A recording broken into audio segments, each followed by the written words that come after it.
What's up, Lifehouse family? Welcome back to the Life Talk podcast. This is Nate coming to you today. Always a joy to be podcasting, and we do truly, I say it every time, but really appreciate you taking the time. We always do this podcast with a heart to encourage you, to help you grow in your faith, to just share great things. And so I'm excited to be bringing another Wednesday witnessing episode to you.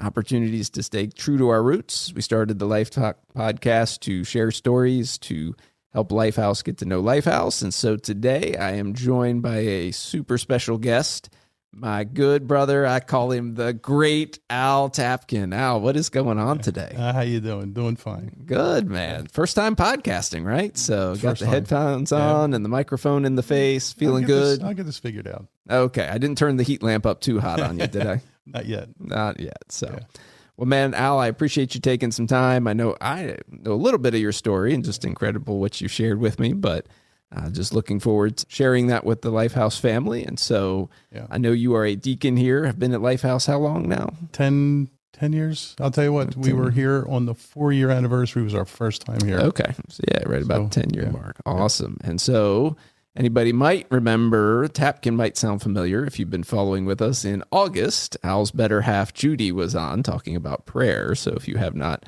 heard Judy's brief testimony and her encouragement on prayer, I highly encourage you to go back in the archives and check that out.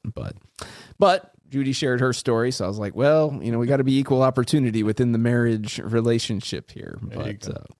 But Al, man, just start from the beginning, how you grew up and your early years and where it all started. Born in South Jersey, Egg Harbor area. Actually, it was Egg Harbor Township, but there's Egg Harbor City, Egg Harbor Township, and it's a bunch of Egg Harbors. Mm-hmm.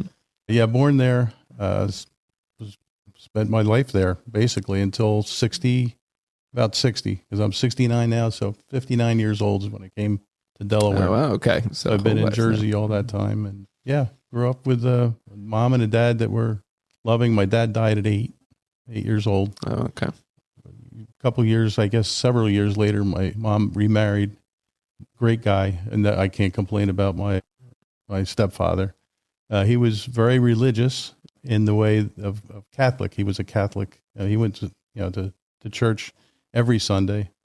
Roman Catholic Church, where I believe they didn't speak anything but the Roman original language. Original Latin kind of services. Yeah. Mm-hmm. So we never went to church with him. That was his thing. That was he did. My mom was Jewish, so that made it interesting. Early on, before my dad died, we used to go to Cardiff Baptist Church. See, my mom or dad would take us there. But we'd come home with questions that mom wouldn't answer or couldn't answer, and dad wouldn't answer. So eventually that sort of, sent us away from the church.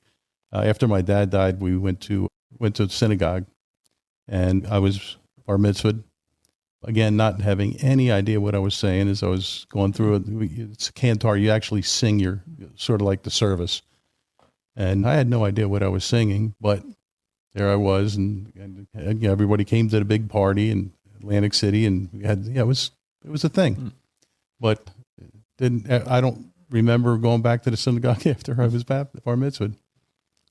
So your mom was not staunchly Jewish, just kind of culturally, or I think most Jews are cultural Jews. I really do believe that. I don't see too much of unless they're wearing the Hasidic Jews with the the yarmulke on and all that stuff all the time. I don't see much of that. What I see is, in fact, most of my family is, like you said, they're Creasters in the Hebrew way.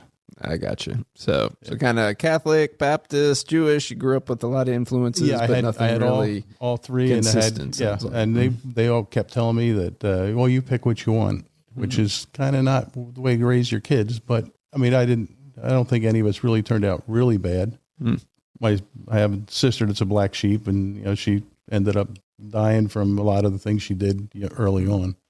My older sister is she's very, how do you say, religious but not religious. She goes through the motions. You can tell when she prays, it's going through the motions. It's like there's nobody there, but I have to say these words.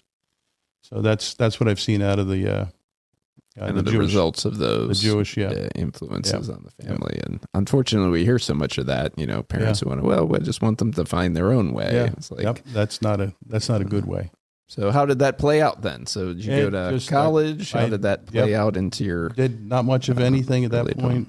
I'll tell you, baseball was the only thing that kept me sane, because I was pretty good pitching, and playing ball was my sort of escape, because I was with 3 girls and the lone boy, and we weren't very well off. We were pretty until stepfather came along. We were pretty poor because mom was by herself and not much of an income. Very, very little income. Depended on things like hand-me-downs from my cousin and clothes, stuff like that. But yeah, it was kind of tough sometimes, and baseball was my out. That was my way of. Kept that right through to high school. Never took it any further, but right through to high school. Okay. So that was. What position were pitching? Pitcher. Okay. Pitcher. Yeah. Okay. But no college scholarship? No, I wasn't that good. Okay. I threw hard, but I wasn't. It was cool. So. Yeah. No, for me, it was football. Gave me, kind of something that gave me some identity. Yep. Some of that to pour yourself into. That's exactly the way I looked at it too. So kind of finishing up high school, really school, again, no religious background. Nope. I had nothing in religion. I did book reports on, what's the name? William Channing, was it? Book reports on atheists and that kind of stuff. And kind of exploring that. Yeah. Well, I didn't really explore much of anything. I just sort of went along for the ride. In fact, I remember in my yearbook, I said something about I'm uncomfortable around God's. I don't know how I said it now. I'm trying to think of how I said that, but it doesn't matter. But anyway, it was the idea was that God's plural. I never had any religious thought at that point. I don't believe I had any religious thought at all. We were convinced, high school, biology and sciences were my forte. I was strong in math and science. I had the highest math score in the SATs in our class. English, not so much. But yeah, science was really big for me. So when evolution is a thing that was really, it was drilled into me all through not just middle school, but high school. It was really drilled in. I mean, that's like I said before, ontogeny recapitulates phylogeny. That's the kind of thing they were pushing, and it was the Haeckel's diagrams where all the ones all the beginning stages of life all look almost the same because they were trying to say that they really don't look the same, by the way, but they were saying that they look the same because he faked the diagrams. He drew diagrams that were he did it. This Haeckel guy did these things to try to convince people that evolution was real. And that ontogeny recapitulates phylogeny, the stuff that starts embryos go on to become other things because the embryos are so much alike. So that's kind of where you're at. So did you go to college? Yes, I did. I went to school for electronics. Okay. That's how I got started. And then I learned how to ski. That became the end of my good college years because I was straight A's up until that last semester. I learned how to ski. Went skiing, and that was the end of it. That's all I wanted to do was go skiing. So school suffered tremendously because I had to get to the mountains. Okay. Where were you going to school at? At the time, it was Atlanta Community College. Okay. Just for a 2-year degree. And it was in electronics, like I said. And I figured I'd start working on different things. I designed things in fact, I designed a box that you flash a light on and it would turn switches on. Okay. So I put outlets on both sides. You could plug something into it and you just flash a light at it and it would turn the things on. You flash it again, it turns it off. I had a couple different things in it, and the box was a little black box that did things. Oh, nice. So but that's all I got out of it. I never pursued anything from it. I ended up tending bar. Okay. And bar and skiing. That was kind of life. That was the kind of life for quite a while. Okay. Once I finished the 4-year ACC, Atlanta Community College, that was the bar life was it for a long time until somebody came in, and a couple came in with another person, and they came into the bar. It was a Sunday morning, late morning, and nobody was there except for them. And we started talking about different things. We started comparing notes and skiing. I jumped out of an airplane. I did this. I did that. They did this. Different things. well, did you ever fly an airplane? I said, no, I've never done that. He says, so I'll go over to Ocean City Airport and talk to this guy, Dick Wadsworth. So I said, okay. And then next day, Monday, I was on my way, and that was it. I took like an introductory flight and never looked back. It was 3 times a week, as much as I had money in my pocket, it was going to renting airplanes to learn how to fly. Cool. I found something I really liked. I said, this is way better More than electronics. skiing then, apparently. Well, right? no. Initially, the idea was the original was to get to the mountain quicker. Okay. That was the idea. So if I fly an airplane, I can get, instead of 4-hour drive, I can get there in less than an hour in an airplane. Okay. That was facilitating the skiing. That was the plan, but that really turns things around because I really fell in love with the flying. Okay. And you were how old at this point? Was that about 20 maybe? 19, 20. Okay. Somewhere in that range. Yeah. And before that, I still, again, going back to tending bar, you drink when you tend bar. And I did get a DUI, and that really, I was thinking that's going to set me back. There's no way in the world I'm going to get a job flying. But once I started flying, I still wanted to do it. And I could get a medical. They didn't keep me from the medical. But the DUI I thought would really stop me. So I said, you know what? I got to get a master's degree. So after I got a 4-year degree from Thomas Edison State College in aviation, because I could use all I had instrument, all the different certifications you needed to have, complex aircraft, twin engine, all that. So I got all those things and used them as credits towards my degree. And then I had to fill in a whole bunch of other credits from Stockton State College and some other places. That was my 4-year degree, but I'm thinking this is going to keep me down. I'm not going to be able to get a job because, this DUI is going to ruin it for me. So I decided that I needed the master's degree. So I'm back to school, a college down in Florida. Now I can't think of the name of it. Anyway, went down to Florida. I didn't go to Florida. They had the classes at Atlantic City Airport and McGuire Airport. So I took all the classes I needed. Embry-Riddle. So I took all the classes I needed, got so I ended up with a master's degree in aviation management. And then U.S. Air hired me. Okay. So that actually worked for me. It worked out. In the meantime, back in the earlier days, before all that, I ended up flying 727s for a small company, flying a bunch of other airplanes first, a Casa and a Learjet, and I just flew a bunch of different stuff. And you needed type ratings for these things. So I was advancing pretty well. Got into 727 flying freight, nighttime freight as an engineer, became a first officer, upgraded to captain. I spent 5 years flying as a captain in 727 nighttime freight. That was good. That was good, except for the fact that 5 on, 9 off, which is really good, except for the fact that you're not home.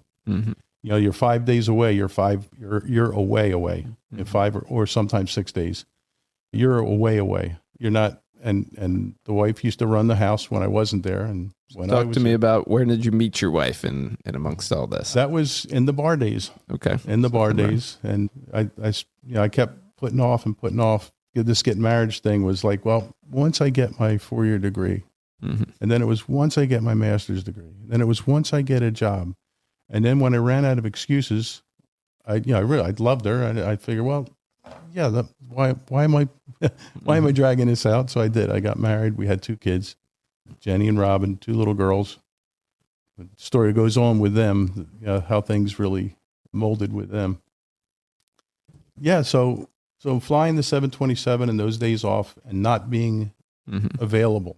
So going a lot have a family, wife, 2 girls, but traveling a lot with your... Yep, but when I come home, I'm out playing golf with the guys, out drinking with the guys, Firehouse. I had karate on Wednesdays. I had Firehouse on Mondays, Wednesdays, different Wednesdays. And it was every day I had something to do except for being with Bev, my wife. That was me. That was me being me. I didn't think anything of it. I can tell you, I was gone for a stint of 3 weeks because we had Christmas. We'd fly extra because it paid pretty well. So we worked extra for Christmas, and I hadn't been home for like 3 weeks. And she mentioned the fact, hey, you haven't even been home for 3 weeks. You come here and you're doing this. I said, yeah, but I haven't seen Jim in in 5 weeks. How could I make that comparison? How could I make the comparison of some other guy, playing golf and drinking with him to being with my wife? I don't know how I look at it now and I'm like, how could I have been there? How could that have been me? Mm-hmm. Yeah, I learned a lot the hard way. Mm-hmm. Again, with everything that was going on there, she drifted and I gave her good reason to. So, and the infidelity became next. And then I didn't want a divorce. So that's how that whole thing came about. With my girls, I didn't want, for them, I didn't want that. And there came a day when I said, look, can we go see a counselor? And she said, okay, we'll go see a counselor. So that day I'm out on my bike. I was doing triathlon, mini triathlons, and I ran 5Ks almost every week.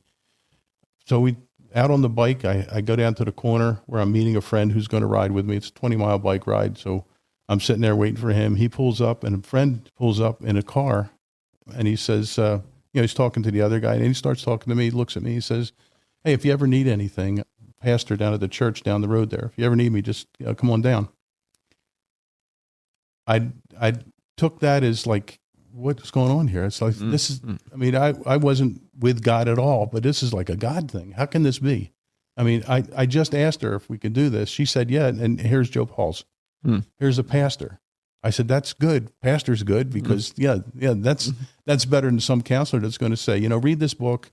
And if you don't get along, just get a divorce. That's what I'm thinking of somebody's going to do. And I'm looking at Joe Paul's. He's a pastor thinking, hey, this is positive. This is good. I rode my bike, the 20-mile bike ride, put my bike down, ran over to see Joe. I said, can you meet us the next morning? He met us the next morning, read me the riot act for everything that I just told you I was doing. I spent more time. I thought our quality time was nights in bed. That was quality time. Okay, I'm giving with her. Mm-hmm. Not realizing that, for years we hadn't gone on a vacation except for with other families. It was never just me and her. It was always with other families. There was no such thing as date night. We didn't do any of that. So I created this problem. When Joe read me the riot act as he's walking out the door, he said, look, you need to take care of yourself. You need to come to salvation. You need to see, you need to find God. Mm-hmm. Okay. So he said, come on down Sunday. Bring your girls with you. And I did. The first week was fine. Second week after that, I just kept coming and coming and coming. And that was an entire year. And he told me, read the Bible. And he says, I had 3 different guys. This is really cool. I had 3 guys talking to me. I had one guy that was a hardcore. He says, you calling God a liar? I think it's in Hebrews where it says, are you calling God a liar?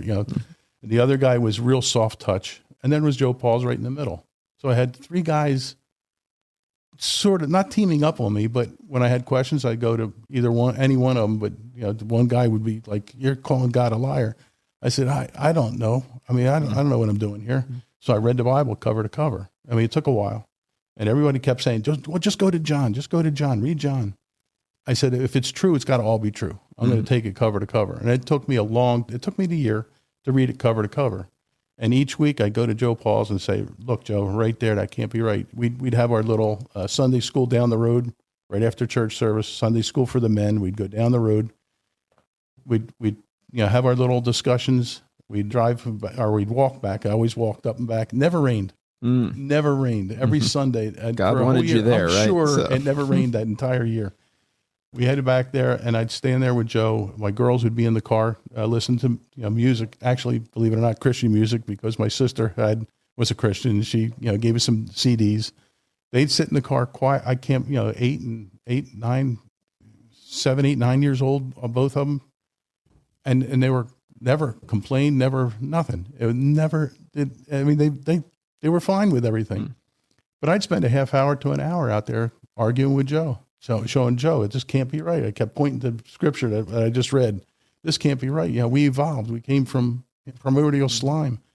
I really believe that because that's what we were taught in school. All through the years, that's all we were taught was evolution. Mm-hmm. So I believed it. Why wouldn't I? That's what they're teaching us.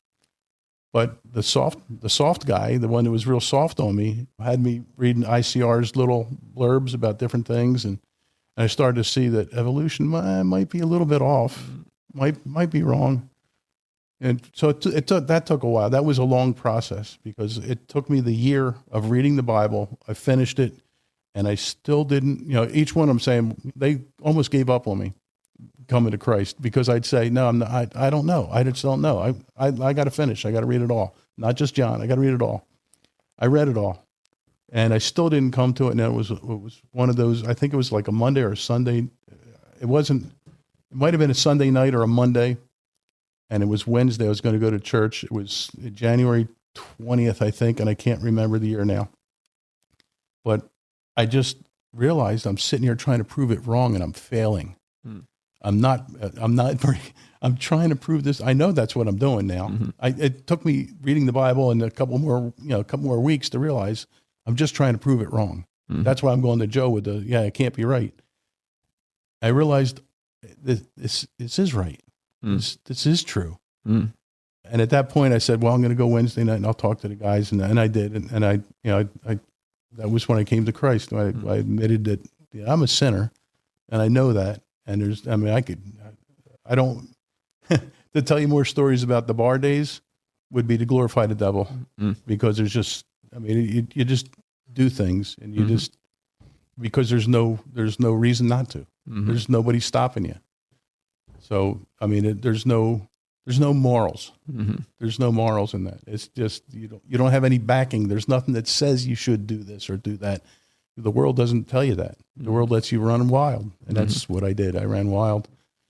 But after that, one of the first things I did was, I got to stop, my language because we were, again, before I even worked at the bar, in that bar, every other word was not a nice word. And we'd be shouting, the four of us or five of us, sitting at a table, pitchers of beer and shouting and screaming and every other word being the wrong one. And the bartender one day yelled over, "Don't you guys know any other words?" And that should have, I remember that because now as a Christian, I didn't know any other words. Every other word had to be, you were out there in the world too, and so that was one of the first step was I got to stop. I rarely, if ever, slip. And it's usually because I'm with guys that are slipping all over the place. And I don't think I've ever mumbled that, the F word at all ever since because there's no need. It doesn't prove anything. But I think what's fascinating too, having those three guys, because they had to help you. We all have to figure out our faith, right? We know it's true, but we all, based on what you were taught, have lies. Satan's the prince of lies. So really important, the relationships and that they helped you see that what you believed was not true to show you the truth. I think, we want people to know the truth, but a lot of times we have to get people to understand they're believing lies to come to the truth. So I think it's just an awesome way to summarize, your coming to faith. Like it forced you to question and realize what I thought I knew. This is not true. Wow, the Bible does explain these things. It is an amazing spiritual book. So it's pretty cool. And reading the whole thing and that God's word speaking to you and coming to that point. And then now you're realizing, hey, I've got to change my life. This is what I believe. So even just starting with the language, God revealing that to you. There's a lot of things I know I had to change and I changed. There's a song, Stephen Curtis Chapman, "What About the Change? What About the Difference?" And that really is again, it helps me because that's what when I doubt my faith, but what about the change? Look at me now. What was I? Look at me now. Why? It's sin is fun. And there's no doubt. Sin is fun. But it's deadly. It kills. It offers nothing in the end. It offers nothing. The wages of sin is death. And you even mentioned like the bar scene, pursuing all those things. Like, what did that really get you? We've all, like you say, been there myself, chasing these things. But then I would say, well, I'm not Hitler. And then, that's people, how they justify. Self-justification. Because but that's not the standard. The standard is Christ. Christ is the standard. That's what we're trying to be like him. And guess what? We fail. Ezekiel, I think it's 18:4, says, "The soul that sinneth, it shall die." Well, that's where I was gone. Mm-hmm. That was me. I was on my way to the eternal death. Mm-hmm. And it's not just, it's forever. Mm-hmm. It's torment forever. It's, hell is not a nice place. It's Mm-hmm. not like I'm going to see all my friends there, as Mm-hmm. people say. I mean, it's not that way. Mm-hmm. So yeah, that was big for me, was that the change, Turning point. the Yep. turning point. Yeah. And changing a lot of things. Mm-hmm. It had to change a lot of things. Realizing, guess who's a sinner, Mm-hmm. and guess who's going to hell. Mm-hmm. And yeah, but it's still all through that time, I always had little doubts here and there, because again, you got a foundation of evolution. Mm-hmm. That's the foundation. That's where I'm starting from. And every now and then it creeps up and it says, you know what, this isn't real. But then all I got to think of is creation, evolution. Again, I look at it now and like the Big Bang Theory, nothing blew up and became everything. That's Right. a really, that makes a lot of sense, right? Mm-hmm. Nothing blew up, became everything. That's the beginning of it all. There's an uncaused first cause, and that's God. Mm-hmm. It's uncaused. There's everything that happens has a cause. There's a reason for things to happen. There's a cause. The uncaused first cause is God. Because at some point you keep going back, and then at some point there has to be in our mind there has to be a start, Mm-hmm. because we don't understand no beginning. Right. We don't understand no end necessarily either, Mm-hmm. but we don't understand no beginning. What do you mean? It had to start somewhere. Mm-hmm. We don't get that. Yep. And if you think about that, how did evolution start? What was the first thing Mm-hmm. that was out there, and where did that come from? Right. So there's it just You have makes to have sense. more faith to be more ultimately faith. reflecting. You realize you had great faith in these things, Yep, as an atheist, even though they didn't make atheistic sense, right? faith So- is a religion. There's but no ultimately, doubt about it. atheism is a religion. Scientific Yeah. naturalism is Absolutely. a religion, and Yeah. it leads to conclusions that are not good. It's like you said, the self-justification and all Yeah. those things, and there's really no Yeah. foundation. So, Yeah. so kind of moving forward, like so good. And we could talk apologetics and stuff. Yeah. I know you love talking that, but so God's really changing your life. I know you were going through marriage counseling and some things. Where did things go from there? That led to a divorce, Mm-hmm. and it was after the divorce. I didn't want the divorce. I fought it best I could, and it just, as I was telling you before, with the girls in the other room, we never argued in front of the girls, which I thought was, that was good, except for one time. They were in the other room, and I kind of blew up. So we ended up a little bit of a screaming match there, and they were in the other room, and I'm sure they heard the whole thing, and that hurt me, because I didn't want to do that.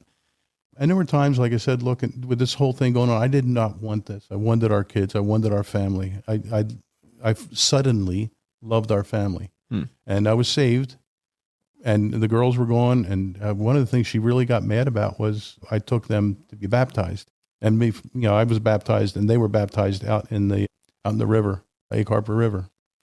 And the only reason she was mad is because when they were babies, they did the Methodist Church baptism, where they splashed the water on them. Kind of thing. Yeah.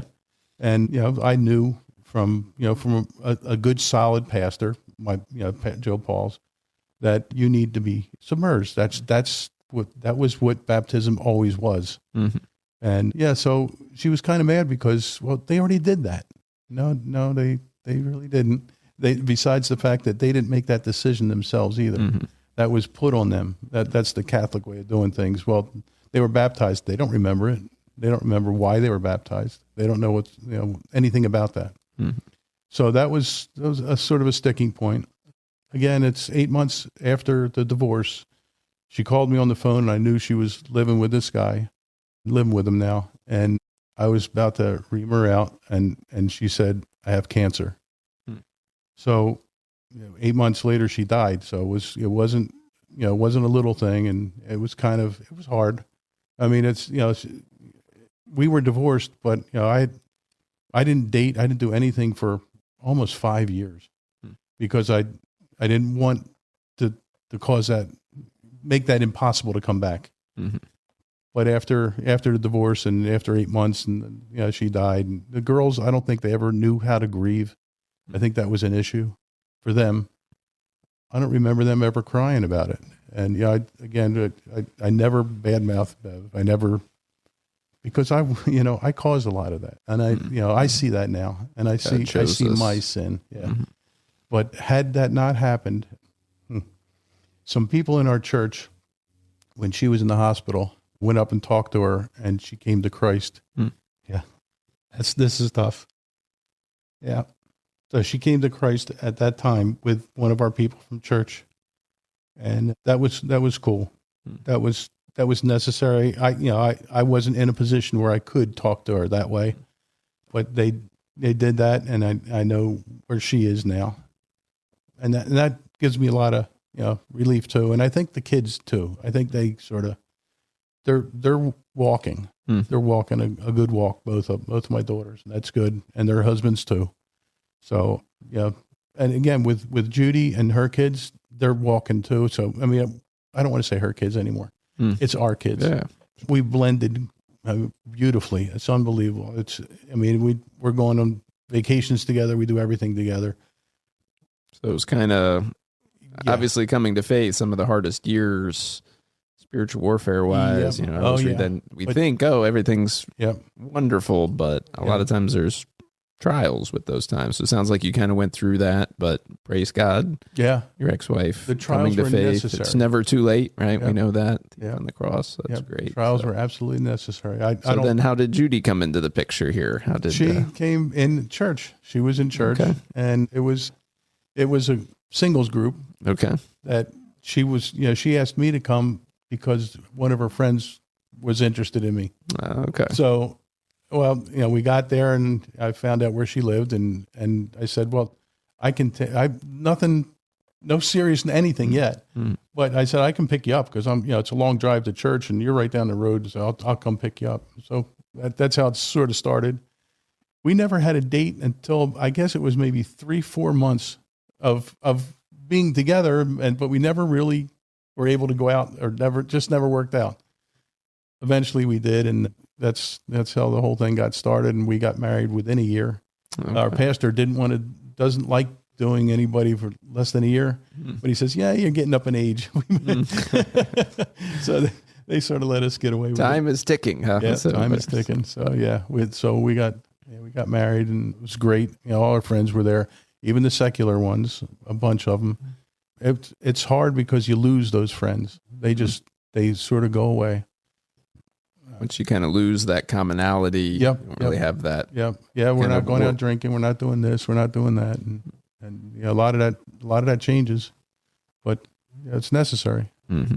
Yeah, one of the things back with knowing I'm a sinner, knowing how I got, I had to realize that. I had to realize that all the things I've done, all the people girls I've been with, and all the rest of that, that's sin. Mm-hmm. All that is sin.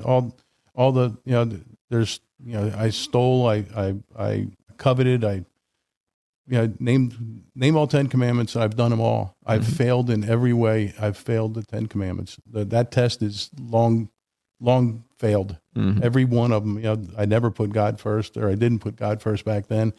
I used His name in vain. What's the other? Pursuing idols. Pursuing idols. Yep. Sabbath day, but Sabbath day, I guess that's sort of like, I'm working on the Sabbath day now, but the Sabbath day, in the way Jesus says it, different, right? It's different now than it was back then. That was 1 day a week, and it was then, and the Jews took it a little too far too. With the you can't pick up a fork. Mm-hmm. Jesus is our Sabbath rest. Now, He's our Sabbath rest. That's it. But still, the 1 day rest and the being in church is huge for me. Mm-hmm. The fact that I'm working is all this, and I watch the is that a podcast too? Which one? Oh, for that we do with Pastor Mark. Yeah, we do. Well, there you go. But that's our Tuesday podcast episode. Monday on YouTube. No, I'm talking about the sermon itself. Oh, okay. I catch that when I'm away. Yes, or I go to a church. So. I'll find a church. There's a really good one out in Florida, Palm Beach. Mm-hmm. That I went up and talked to the pastor, and guess who sang there before? I got no idea. Our group. Oh, okay. Calling Levi. Our pastor. And Calling Levi. Calling Levi. They sang. He says, "Oh yeah, Mark." When I told him who it was and everything, they were familiar. So it was pretty cool. Mm-hmm. Yeah. So married Judy. obviously now, awesome. You guys met at church. And so having that faith foundation, how have you seen that, play out through your marriage in terms of having that stronger bond through your faith versus all that God brought you through? A very, very strong praying wife. And that's, it's knowing she's praying for me, knowing she's praying for our family, knowing that that's all going on. It's incredible encouragement. Mm-hmm. Yeah. I'll tell you, as you were talking about before with evangelism, how, I really do, I want to get out and do more. I got to get off my butt and start moving. I know that. I know that. I know that, that I'm a sinner, and I know that people don't realize they're sinners. And that's the whole problem. When you tell me you're a sinner, you say, oh yeah, you call me a sinner. Yeah. Well, no, you are a sinner, and so am I. And so is he. And so is Pastor Mark and everybody else. We're all sinners. God said that we're all sin and fall short of the glory of God. Every one of us. So the idea of using the 10 Commandments, that really hit me. And I had a girl from work previously in Atlantic City when I was working in Atlantic City. And one of our fellow pilots, he was our chief pilot, Jewish. His dad died, and they were sitting Shiva. They call it sitting Shiva. You go over there. It's a bunch of days. You sit around and you just talk, and then you eat food, and you sit in the other room, and you just sit there, sit in Shiva. So on the way out there, it was nothing, and we talked a little bit, and I started, because at this point, you know how you get when you're first saved? You're on fire. You want to tell everybody. And I was there talking to them at the Shiva, and they sort of turned me back a little bit. But on the way driving home, I took her through the 10 Commandments. Do you ever tell a lie? And as we're going through the whole thing, it was about a half hour, 45-minute drive. And I didn't know it, but the next year, she said, today's my birthday. I had no idea what she was talking about. Why are you telling me it's your birthday? What do you expect a present or something? You know what I mean? It was one of those things. Says, no, I got saved 1 year ago when we were in the truck on the way home. I was like, are you kidding me? I mean, how that, just what it's like talking to somebody, lead them to Christ. What a blessing. I mean, man, the feeling you get when it's, you're not leading them. God's you get to see the Spirit working. He's the one who saves, but to use you, he used me. He used me to do this. It was such a blessing. It was, Yep. So definitely encourage our listeners. I know, Al, that's a big part of your testimony is we need to always be, ready. Kind of remember, but especially like you say, when we first come to faith, it's easy. What was a saying I heard? What's the worst thing that can happen to a new Christian? They can meet an old Christian who's kind of just the flame has gone out. Like, no, we should always be on fire, desiring, and, when God opens our eyes to our own sin, but also to have compassion for others, the sin that they're stuck in. Like you say, you were in the bar scene. I had much idolatry and just meaninglessness in my life. And you just see that in other people. Even sometimes you see it in believers who are just backsliding, but it gives you a heart for other people when we know what we've come from, what we know what God has saved us from. So how can we be more intentional, be on mission? Who is God putting in your life that you can truly speak into? Because you had those three guys who shared and were faithful. Yeah, they were faithful. Who can we be in somebody else's life, right? Well, one of the things that Judy and I do, we eat out a bit. And in fact, last night we were over at the one by the river. Augustine's. Yeah. Augustine's. Great meal. Our waitress was Bella. So we're talking to Bella, and the first thing we always do is, before she leaves, I said, we're going to pray before we eat. Is there something we can pray for you about? And we get all kinds of, we do that everywhere we go, every whenever we go out to dinner. And then, of course, when you do that, your tip is very large. I'm usually a 30%, 35% tipper anyway, just because. And especially when you talk to them about Christ, you don't want to be the cheap Christian. Yeah, you don't want to be, that's right. You want to show them that something different. That's something different. But we do that because sometimes it leads to really good discussions. Sometimes they'll sit down there and start crying because it's not, their mother's sick and she's in deathbed or so, whatever it is. It's always, not always, but we usually find something in common. It's very, very rare that they say, "Nah, I'm good," and walk away. Very rare. usually they'll come up with something, or we'll say, look, if you need to think about it, just come back a little later. One girl just recently down at the steak place in Middletown, she said, "Can I pray with you?" And I said, "Of course." So we grabbed hands and we prayed with her right there. She goes to a different church, but the idea is the encouragement you give them too. I mean, it's not just always bringing someone to Christ. It's sometimes encouraging somebody who really needs the encouragement, and sometimes that's a believer who really needs the encouragement. So that's something that works for us. I mean, that's something that we consistently do. But yeah, there's other ways too. There's neighbors, there's stuff like that we need to get out and talk to them. We need to talk to people. Be relational, I think, is be relational. a way that's very important to think. You can't just attack them with the gospel. You can't just say, "Hey, you're going to believe you're going to hell."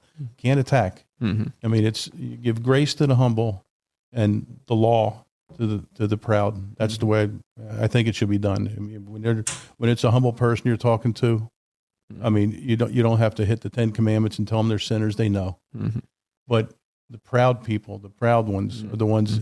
But first, if you want them to listen to you, you better show them more than just that. I just want to beat you over the head with the gospel. I need to be in your life a little bit. I have to have a relationship with you somehow.